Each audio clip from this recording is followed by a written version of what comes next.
নয়ের সাথে যে কোনো সংখ্যার সাথে যদি 1 দিয়ে গুণ করা হয় সংখ্যা বাড়ে না, সংখ্যা সমান থাকে। 2 থেকে 10 পর্যন্ত করলে নয়ের ঘরের নামতার মধ্যে সংখ্যা বাড়বে।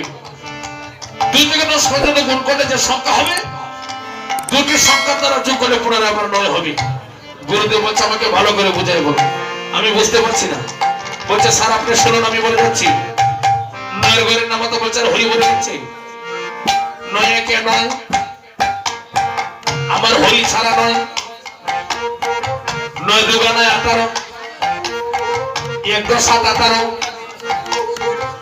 1 8 18, 1 8 যোগ করলে 9, আমার হরি ছাড়া 9, 3 9 27, 2 10 7 27, 2 এর সাথে যোগ করলে 9, আমার হরি ছাড়া 9, 4 9 34, 3 10 6 36, 3 এর 6 37, 3 এর 6 যোগ করলে 9, আমার হরি ছাড়া 9, 5 9 45, 4 10 5 45, 4 এর পাশে 45, 4 এর পাশে যোগ করলে 9, আমার হরি ছাড়া 9, 6 9 54, 5 10 7 54, 5 এর 4 যোগ করলে 9, আমার হরি ছাড়া 9, 7 9 63, 6 10 3 63, 6 3 63, 6 3 যোগ করলে 9, আমার হরি ছাড়া 9, 8 9 72, 7 10 2 72, 7 2 72, 7 2 যোগ করলে 9, আমার হরি ছাড়া 9, 9 9 81, 8 10 1 81, 8 1 81, 8 1 যোগ করলে 9, হরি ছাড়া 9, 9 শুনে 90 যোগ করলে 9, হরি ছাড়া 9। মাথায় হাত দিয়ে 7 নম্বর গুরু বলছে প্রহ্লাদ রে, আমি তোমার গুরু নই, আজ থেকে তুমি হলে আমার গুরু। তোমার কাছ থেকে আজ আমি যে শিক্ষা অর্জন করেছি, আমি জীবনে কোনোদিন এই তত্ত্ব আমি পাই নাই। এইবার হিরণ্যকশিপুর কাছে গিয়ে বলছে মহারাজ আমার চেষ্টা শেষ, সারা জীবন চেষ্টা করলেও প্রহ্লাদকে হরি নাম থেকে বঞ্চিত করানো যাবে না। হরি বল। তাই দেখুন যারা ভগবানের ভক্ত তাদের অবস্থাটা মনে হয়। গৌর ভাবিনী বলছে না গৌর আমি যে রূপ দেখেছি শোন, এই রূপকে দেখেছে। যদি আমরা যেটা দেখি আপনাদের যে গ্রামে কীর্তন হচ্ছে সুগরপুর, ভগবানের শেষ কৃপায় সারাটা গ্রাম নবদ্বীপ ধামে পরিণত হয়ে গেছে। গ্রাম নবদ্বীপ ধামে পরিণত হয়ে গেছে। তাই গৌর ভাবিনী বলছি তোরা দেখবি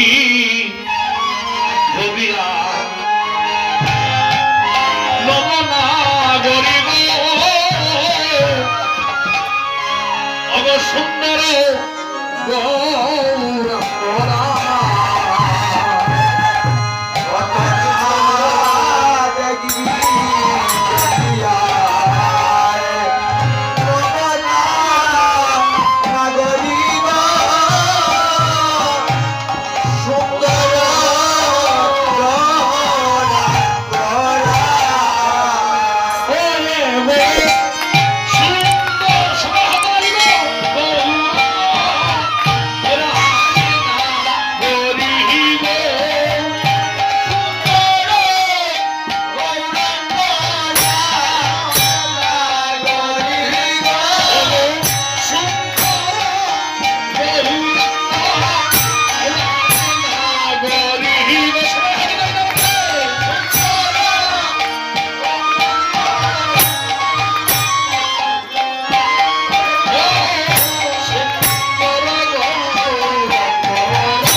হইয়া